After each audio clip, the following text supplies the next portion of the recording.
दोस्तों, हमारा भविष्य पहले से ही लिखा होता है, ऐसा कई लोग मानते हैं अथवा कई लोग इस बात को पूर्ण रूप से जानकारी देते हैं। यह प्रश्न हमेशा से ही बहस का विषय बना रहता है। कहा जाता है कि जैसा हम इस जन्म में कर्म करते हैं वैसा परिणाम हमें अगले जन्म में मिलता है, जो कि कुछ हद तक ये बात सही भी है। आज की इस वीडियो में हम इस विषय पर गहराई से चिंतन करेंगे और असल बात जानने की कोशिश करेंगे। तो नमस्कार दोस्तों, हमारे YouTube चैनल अमृत वचन पर आप सभी का स्वागत है। आज हम कुछ पौराणिक कथाओं और शास्त्रों की सहायता से इस बात को समझने की कोशिश करेंगे कि वाकई में हमारा भविष्य होता है या फिर हमारे कर्म हैं जो हमारे भविष्य को सुनिश्चित करते हैं। तो चलिए शुरू करते हैं आज की प्रस्तुति। दोस्तों, कृष्ण कथा में हम देखते हैं कि आकाशवाणी हुई थी कि देवकी का 8वां पुत्र कंस का वध करेगा, लेकिन कंस ने ये बात सुनकर कहा कि वह मेरा वध तो तब करेगा जब मैं उसको उत्पन्न होने दूंगा। इस सोच के साथ जब भी देवकी का कोई बच्चा जन्म लेता तो कंस वहां आकर उसके जन्म से कुछ घंटे के भीतर ही मौत की नींद सुला देता था। लेकिन जब देवकी के 8वें पुत्र की बारी आई तो विधि विधान के साथ भगवान विष्णु ने अवतार लिया और कंस का वध भी किया। ऐसा इसीलिए हुआ क्योंकि कंस की मृत्यु की भविष्यवाणी हो चुकी थी। साथ ही कंस के जन्म से ही लिख दिया गया था कि उसकी मृत्यु कैसे होगी और किसके हाथों होगी।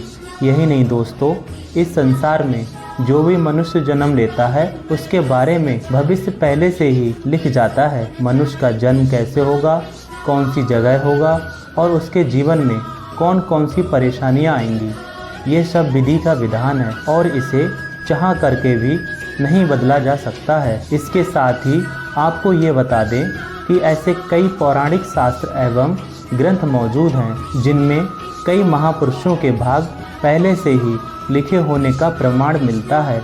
जैसे हम रामायण में देखते हैं कि भगवान श्री राम को 14 सालों का वनवास मिलेगा, अर्थात इसके पीछे का कारण भगवान श्री राम के हाथों रावण का वध होना था। इससे आप ही सोचो कि अगर माता कैकेयी ही मंत्रा के बहकावे में ना आती, ना ही श्री राम को माता सीता के साथ वनवास के लिए जाना पड़ता, तो सोचिए रावण का वध श्री राम के हाथों कैसे संभव होता।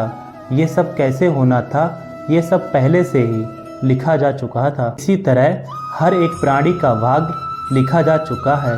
हम सब नाटक के छोटे से पात्र हैं जिनका किसी न किसी उद्देश्य के चलते इस संसार में जन्म हुआ है।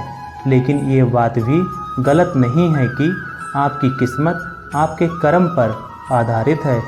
वह कहावत तो आपने सुनी ही होगी कि जैसा बोगे वैसा पाओगे। अगर आप अच्छे और पुण्य के काम करते हैं तो आपके साथ सदैव अच्छा ही होगा, लेकिन अगर आपने जीवन में हमेशा बुरे काम किए हैं तो ज़्यादातर संभावनाएं हैं कि आपको इसका दुष्प्रभाव ही इस जन्म में देखने को मिल जाएगा। अर्थात आपने अगर बबूल रूपी बुरे कर्म किए हैं तो आपको आम के फल कैसे मिल जाएंगे। इसीलिए हमारे शास्त्रों में हमेशा धर्म और पुण्य के काम करने की प्रेरणा दी गई है, क्योंकि यही वह रास्ता है जो हमें इस जन्म मरण के चक्कर से बाहर निकाल सकता है। वरना बुरे कर्म करने वालों को तो भगवान के चरणों में भी स्थान नहीं मिलता। यही नहीं दोस्तों, तुलसीदास जी ने इस बात को स्पष्ट रूप से एक चौपाई में कहा है कि कर्म ही प्रधान है, यानी कि जैसा मनुष्य कार्य करेगा वैसा उसे फल मिलेगा। इसी के साथ एक ये बात सामने आती है कि पांडु पुत्र अर्जुन के हाथों कर्ण का वध हुआ था। अर्जुन ने कहा कि हे माधव, मेरे हाथ कांप रहे हैं और ये क्या, आपने मेरे अपने ही श्रेष्ठ भाई का वध मेरे हाथों लिख दिया है, ये कैसा भाग्य है। इस पर श्री कृष्ण ने कहा, हे पांडुपुत्र, मैं कौन होता हूँ किसी मनुष्य को प्रारब्ध देने वाला। ये तो करनी का फल है।